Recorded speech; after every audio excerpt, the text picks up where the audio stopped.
we did the whole tag thing here a little while back. And you know what, Johnny, we picked him. And Johnny said, hell, I'm just right from Knoxville, Tennessee. I want to come down.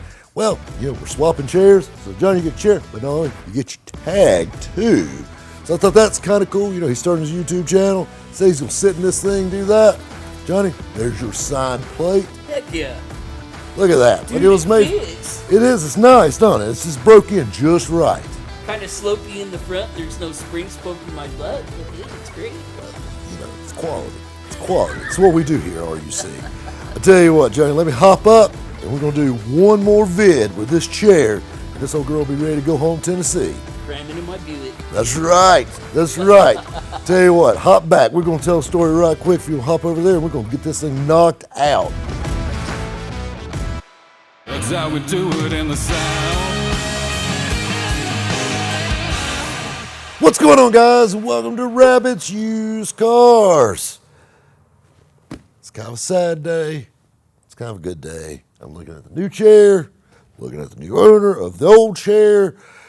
It's sad to see this old girl go, but she is well seasoned. She has served her purpose for over 12 million views the last 3 years, which is insane.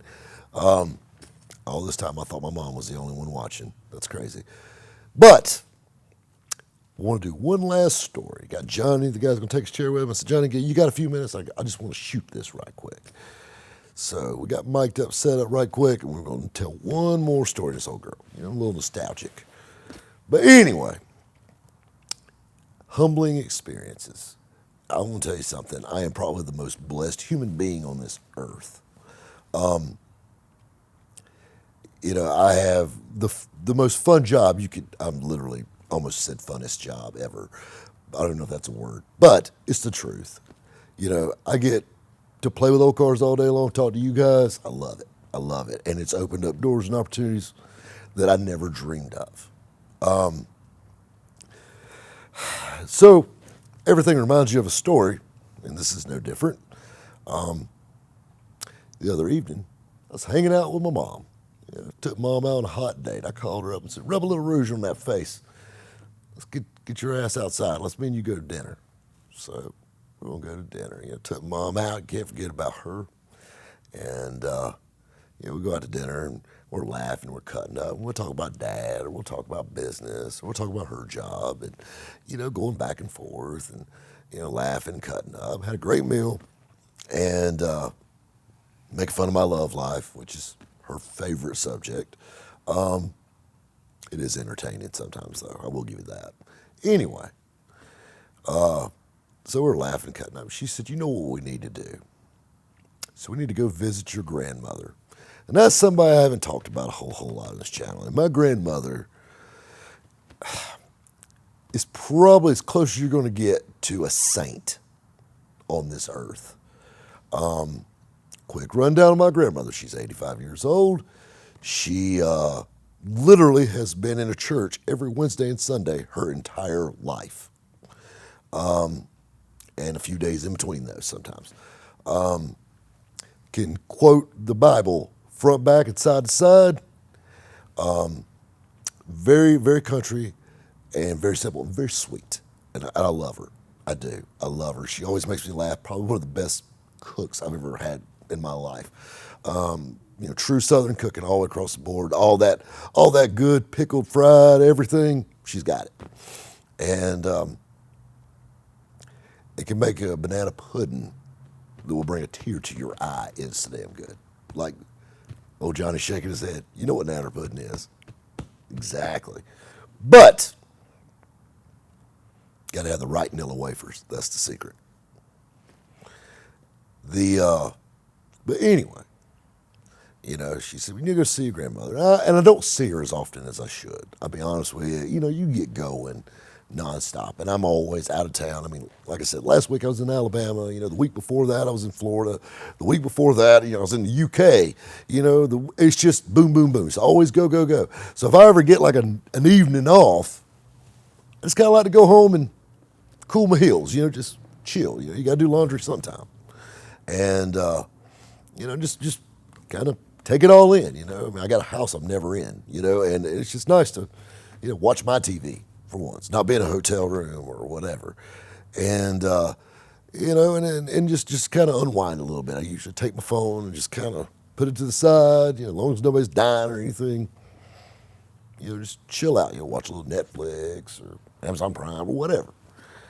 And, so I don't get to see grandmother like I should. And I feel bad about it, but she's got her life too. She's a very active 85-year-old lady. And she's always doing these church functions, and she's been through 2 husbands already. And she stays going. She's probably got a boyfriend or something. It's whatever. We talk, and I'll talk to her from time to time on the phone. Well, anyway, the last time I talked to her was literally on my birthday. She called me on my birthday when I was in Texas filming. And I talked to her. She sings me happy birthday every year at 7 o'clock in the morning on my birthday. And I love it. I love it, And so I need to stop by and see my grandmother.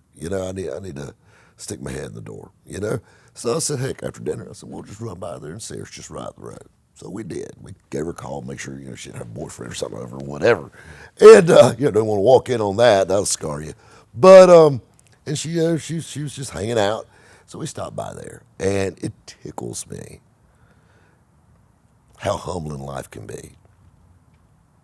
And you get lost in it sometimes. And like I said, I'm a very blessed and very lucky guy. But sometimes you need a little dose of reality. You got to think. And a lot of times, and I've been accused of this, and if you know me personally, it tends to come out. I get called cocky sometimes. And a lot of times. But I'm confident in what I do, so you got to understand, in my business, that's what we do. And I got a lot of reasons to be proud of what I've done and what I've accomplished or what we've done together, or with this channel, or with, VinWiki, or with, doing shows with Travis Bell, or shows with Sam Hard in the UK, or doing just everything, shooting a show for television, show for Netflix. This is all, the radio show, just all this stuff comes to mind, in multiple companies and things like that. And that's the thing, you get that in your head. You're like, I can do any damn thing, which you need that mentality sometimes. We've talked about it in past videos, boss mentality. You need that mentality, you got to think. It's just, I started selling cars on eBay with literally a $600 a week paycheck and a Circuit City credit card, and I turned it into $1 million company in just a couple of years. And then I was flat broke again, hit the ground running at the Ford place. Sold 8 cars my very first day. Had $6 to my name when I did that.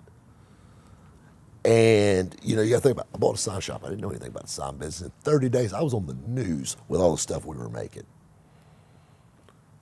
I'm that guy. I took a sign shop that it was established, but literally, I bought it from a guy that was addicted to drugs that ran it into the ground.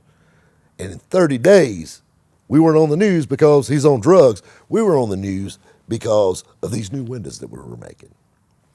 You see where I'm getting at? So I love putting that energy into things and building things. Just like the RUC, I started this, a multi-million-dollar company with $40,000 and 1 car.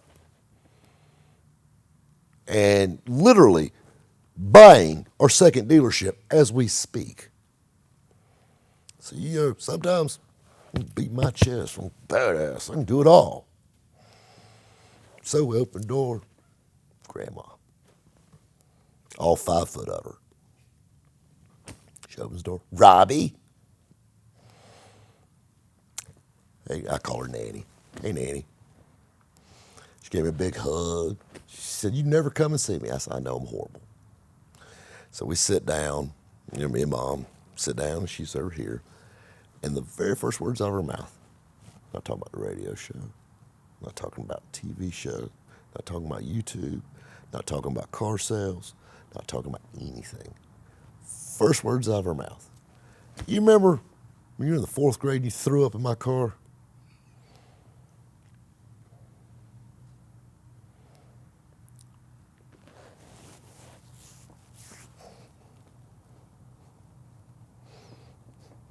Yeah, I do. Yeah, actually, I do remember that. She said, "God, that stunk." She said it took forever to get that cleaned up. So I was just thinking about that the other day about you. Made me laugh. It made me laugh too. I mean, at first it's like, really? But it made me laugh too. And sometimes you need that dose to kind of bring you back in a little bit, pull you in a little bit, In the words of my grandmother, one of her favorites said, "Get a little big for your britches," and you need that dose of reality, and you got to think about, where you come from, because that's what made you who you are, and past designer sunglasses and Rolex watches and hundreds of $1,000s worth of cars sitting there. The other day, you got that little blonde-haired, blue-eyed trailer park terror running around. Single wide trailer on cinder blocks, no underpinning. That was hell on wheels. I'm literally the only hell my mother ever raised. And how my dad and her busted their ass to give a better life for me, and how I busted my ass to make a better life for my cat. But it's neat that someone can say one thing and totally take you right back to that. And we laughed, and we talked about my dad growing up, and then Mom chimed in and started telling stories when they first got married, and things when I was real little, and how goofy I was when I was a little baby, of course, all the fun stuff. And then of course she asked me about the TV show and all that stuff, and me and Mom all the way home, dropping her off, whatnot. We talked the entire time about that, and just, it was fun. It was nice. And you look at all this and what all's happening, what all's coming, what all we're doing, and it's exciting. But I'm going to tell you something. All that can be gone like that. Anything can happen. But those memories and my family, small, drive me crazy sometimes. But they're my crazy, and they're my people. And I love them more than anything in this world, more than any car, more than any building, anything. TV shows, whatever. And sometimes you need that little reminder to kind of pull you back. Remind you, hey, don't get too cocky. You were the kid that ruined the inside of her brand new Lincoln. At least it was a Ford. Guys, we'll catch you next time at Rabbit's Used Cars.